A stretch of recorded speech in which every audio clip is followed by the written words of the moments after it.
It all started with the choice of staying home instead of going to a predictable New Year's Eve party a few years ago.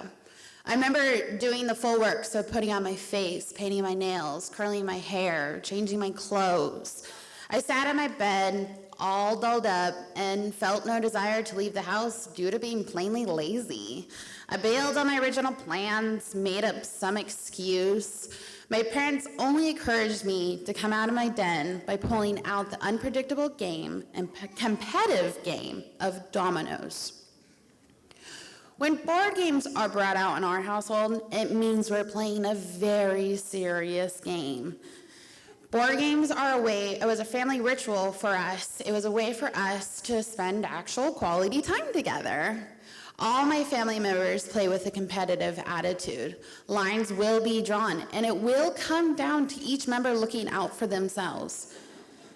Board games are not just board games in our household. Board games turn into a representation to the fight to the death. Not literally, of course, but if you become a member in our family board games, you must be willing to commit to the strict family rules. On this New Year's Eve, the players involved in this competing in this domino match are my older sister, brother, my stepmother, and my father. Being that we are all seasoned domino players, we know the top 4 underlining board game rules that have been established by our ancestors. Rule number 1. Every player must have an actual strategy to the game. We must all play this game with a sensible state of mind. And when it comes down to it, every player must be in it to win it, no matter the cost. Naturally, we've all been gifted with a healthy dose of competitiveness. And when we begin, every player must be willing to have a cutthroat attitude. All in the name of fun, of course.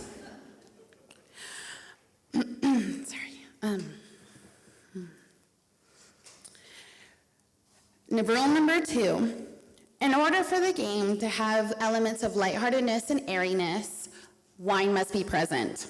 Wine is a must, and it reminds us that it is only a game, and nothing should be taken seriously or be repeated once the game is finished. Rule number 3 involves that the game's rules and instructions should be present at all times and should be directly quoted from. One member is assigned the duty to read the rule book aloud when issues arise. Rule number 4 includes that the mandatory breaks for snacks, bathroom, and of course refilling of wine glasses. With all these unspoken rules in mind, knowing the players of the game are just as important as knowing these concrete rules. When it's just my immediate family playing, there are 5 predictable players involved.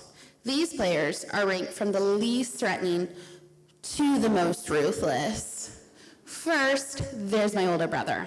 He's that overly confident type of player, the one to believe that he was destined to win, but he's too impulsive due to being too cocky.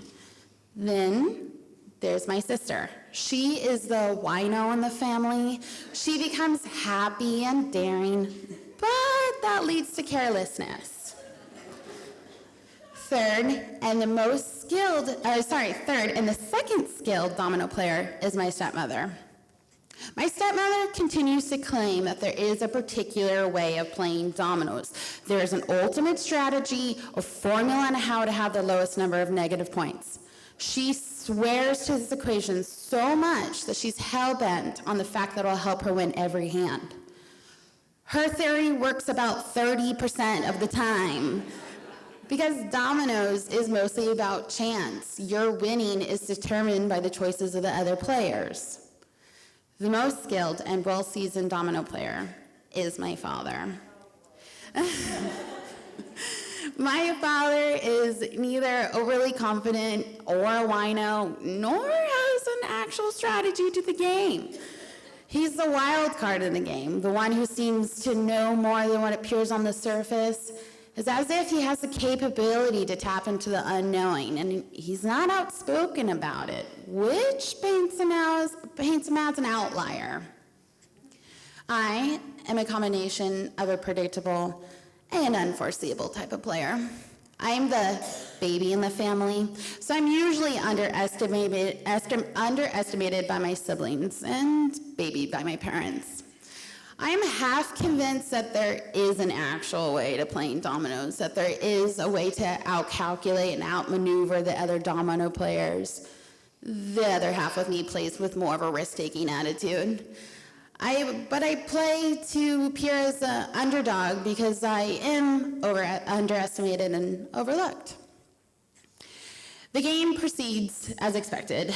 My brother out loudly congratulating himself on every one of his moves, my sister being overly giddy, my stepmother being particularly cautious, and my father being plainly silent. We were all committed to playing right. The wine was flowing, the rule book was being continuously read aloud, and appropriate breaks were being scheduled. We started from double 12s, and starting from such a high number in dominoes means you're going to be playing a very serious game. We were all committed to winning, even if it meant it was going to take all night long. Every hand can vary to how short or how long it can be in dominoes. During the longer hands, it becomes very intense. During the one of the longest hands, we were all very quiet. No sips of wine were being taken. No snacks were being given. No small talk was occurring. We were all committed to winning this one hand. And the hand ends in a draw, with all dominoes being used and all players receiving negative points in this one single round. During the midst of this crazy, neurotic, dramatic family holiday ritual, all of a sudden we could hear screaming and popping of fireworks. And we all pause in this intense domino game and look around at each other. And my brother voices that he thinks it's odd that the neighbors are being loud at such a late hour. My stepmom's all the while agreeing with him. My sister decides to join in by providing a loud whoop, and my dad is shaking his head, mumbling about kids being kids.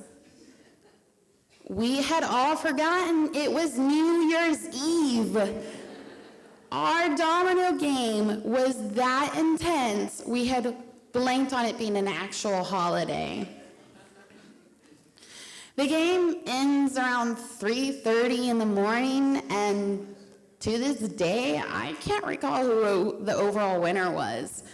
I don't think any of my family members could recall who was victorious in the Battle of Dominoes. The winner of the game has become irrelevant. What has become important is that each of my family recalls a different moment in the game.